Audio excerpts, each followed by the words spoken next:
Right, what's good, guys? I hope everyone's having a good day, a good weekend, wherever you are in the world today. It's a quick update on what's happening in my competition prep. For those who don't know, I haven't posted that many videos recently, but my first show, or first competition for 2019 is on the 7th September, and that's going to be one of the IFBB Classic class shows over here in the UK, with the hope of then qualifying to compete in Montreal, Canada.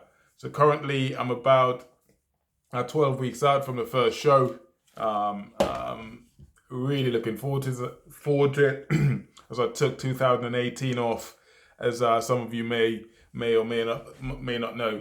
So yeah, what have I been doing? I've been getting a lot of messages on Facebook, on Instagram, asking me about my prep, on YouTube as well, in the run up to shows. What do I do essentially? And I'd say it's I do what I normally do. I start off. I get my head right. Firstly, that's the first thing. I get my head right. Right. That's the biggest thing for me.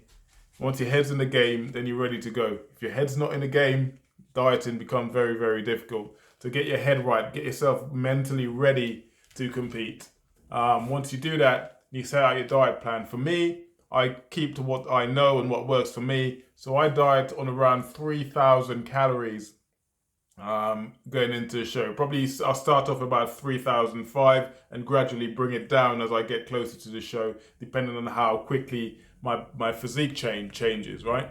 So essentially, it's not complicated. It's mundane. It's not easy. Like I said, go back to getting your head right before you compete. That's so important. So a typical day's eating for me will be, I drink a lot of water. So I get at least 3 to 4 liters in a day.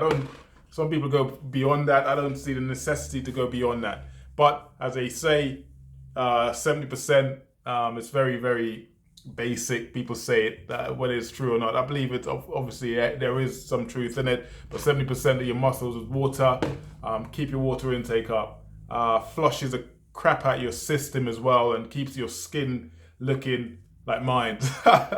But your water intake is massive. That's the first thing. I get up in the morning. I have a gulp of at least a liter of water. Get my day going. At the start of prep 6 weeks ago, I started off having porridge. So porridge was my first meal, porridge oats. So I'd have 100 grams of oats with water, and put a scoop of protein powder in it. Normally EQ Nutrition, those are my sponsors, so that's what I use. I'm not saying I'm not bigging them up, saying they're better than anyone else. I think they're very good. The quality it's always been great, and it's worked for me. So I use a scoop of EQ Nutrition, protein powder, lean protein powder in there. That's my first meal done. 3 to 4 hours later, about 3 hours later, my second meal comes in. And now I'm having something similar to a 200-gram chicken breast or turkey breast with brown rice or potato.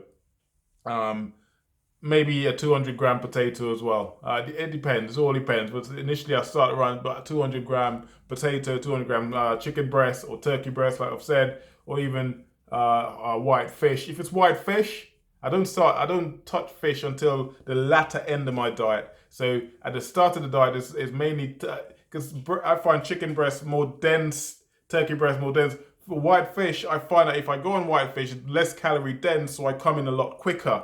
That's the only explanation I have for it. I don't have a technical version, the scientific version of explaining how this works. But for me, the minute I go on white fish, even if I take up the amount I eat compared to the amount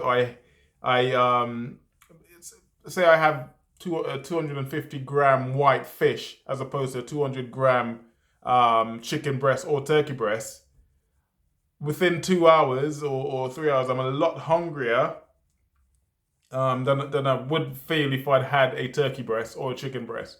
So I'm no scientist. That for me, the minute I go on whitefish, I come in a lot quicker. You science buffs out there, you nutritionist buff out there probably have a much better explanation to how this works and why it works the way it does. I'm sure there's a very simplistic reason as to why that happens. Obviously, the calorie is less calorie dense than chicken breast or turkey breast. Anyway, I'm going off on a tangent. Go back to what I was saying. So that's the first meal done. I'd have some veg in there as well, whether it be broccoli or it's normally mixed veg. It's normally broccoli, to be honest. But as long as I'm having some veg in there as well, and I find what broccoli does is cleans out your system. Sometimes, again, at the latter end of my diet for a week, or my coach would look at me and said, well, just go on broccoli and chicken breast, broccoli and turkey breast, or broccoli and fish for a few days and see how you come in, and then we reintroduce carbohydrates as and when we deem necessary after that. So meal number 3 would be very similar to meal number 2. Again, it'd be turkey breast or chicken breast or fish, or sometimes tuna with potato, sweet potato, normal white potato, or brown or white rice.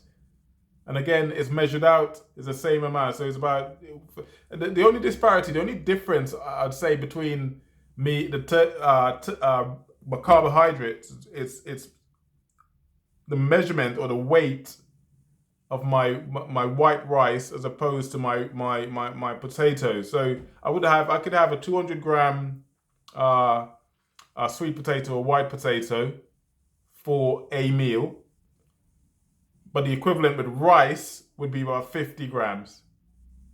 Again, to go back to that white fish, chicken breast comparison, I find that with potatoes, it's less dense, or it works better for me in terms of coming in than having rice. So again, you nutritionist buffs out there, if you could explain better, or you could explain on the page yourself and tell me why that is, do so. So meal number 4, again, it'd be similar to meal number 3, and meal number 5, again, probably similar. The only difference is my final meal of the day would probably be more high in protein and veg than the previous 4 to 5 meal. Now, my coach has asked me to change things up slightly, and what I may do this prep is have my proteins and veg without my carbs.